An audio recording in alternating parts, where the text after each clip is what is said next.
మరో breaking news చూస్తున్నాం. YCP మాజీ ఎంపీ నందిగం సురేష్ ను ఇవాళ మంగళగిరి పోలీసులు కస్టడీలోకి తీసుకోనున్నారు. టీడీపీ కేంద్ర కార్యాలయంపై దాడి కేసులో 2 రోజుల పాటు ఆయన్ని కోర్టు పోలీస్ కస్టడీకి అనుమతించింది. ఇవాళ మధ్యాహ్నం 12 నుంచి ఎల్లుండి మధ్యాహ్నం 1 గంట వరకు పోలీస్ కస్టడీలోనే ఉండనున్నారు. ఇదిలా ఉంటే నందిగం సురేష్ ప్రకాశం బ్యారేజ్ గేట్లను బోట్లు ఢీకొట్టిన ఘటనలో ఆరోపణలు ఎదుర్కొంటున్నారు.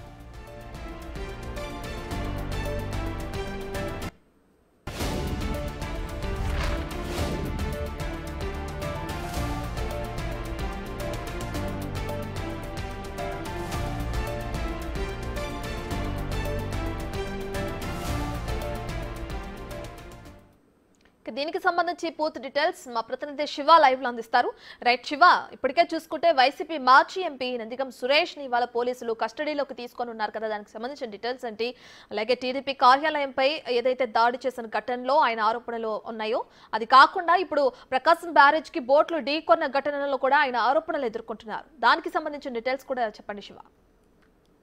మొత్తమే చూసుకుంటే తెలుగుదేశం పార్టీ కేంద్ర కార్యాలయం దాడికి సంబంధించి కూడా తెలుగుదేశం పార్టీ ఫిర్యాదు చేసిన దానికి సంబంధించి గత ప్రభుత్వం ఏమాత్రం కూడా పట్టించుకోలేదు. కొత్తగా మారిన ప్రభుత్వం ఈ కేసుని శరవేగంగా దర్యాప్తు చేసింది. ఈ కేసులో బాపట్ల మాజీ ఎంపీ నందిగం సురేష్ ని ఇప్పటికే పోలీసులు అరెస్ట్ చేసి గుంటూరు జిల్లా సబ్ జైలుకి తరలించారు. అయితే ఇప్పటికే ఈ కేసుకు సంబంధించి లోతుగా విచారణ చేపట్టాలి. అలాగే తాడేపల్లి కేంద్ర కార్యాలయం వైసీపీ కార్యాలయం సీసీ ఫుటేజ్ ఎటువంటి ఇవ్వట్లేదు. దీనికి సంబంధించి దీంట్లో ఎవరి పాత్ర ఉంది ఏంటి అనే దానికి సంబంధించి లోతుగా విచారణ చేపట్టాలని చెప్పి పోలీసులు నిర్ణయం తీసుకున్నారు. దీనిలో భాగంగానే 3 రోజుల పాటు మంగళగిరి న్యాయస్థానంలో దీనిపై విచారణ జరిగింది. విచారణ తర్వాత 2 రోజుల పాటు నందిగం సురేష్ ని పోలీస్ కస్టడీకి ఇస్తూ కూడా కోర్టు తీర్పిచ్చింది. ఈ రోజు మధ్యాహ్నం 1 గంట నుంచి ఎల్లుండి మధ్యాహ్నం 2 గంటల వరకు కూడా విచారణ చేయాలని చెప్పి కూడా పోలీసులు తీసుకున్న జరిగింది. ఈ తీర్పు ఇచ్చింది.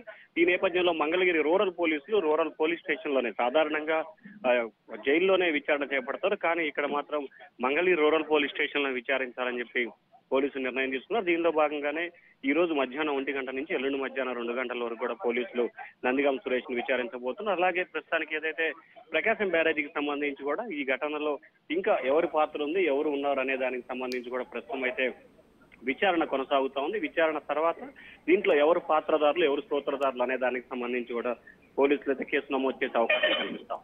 రైట్ శివ, ఈ రోజు మధ్యాహ్నం 12 గంటలు అంటే ఆల్మోస్ట్ టైం కూడా అయిపోవచ్చింది. సో ఆయన్ని కస్టడీలోకి తీసుకున్న తర్వాత ఏ అంశాల గురించి విచారించే అవకాశం కనిపిస్తుంది?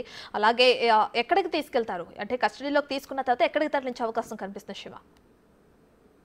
నుంచి కూడా Mangalagiri rural police station case విచారణ జరుగుతోంది.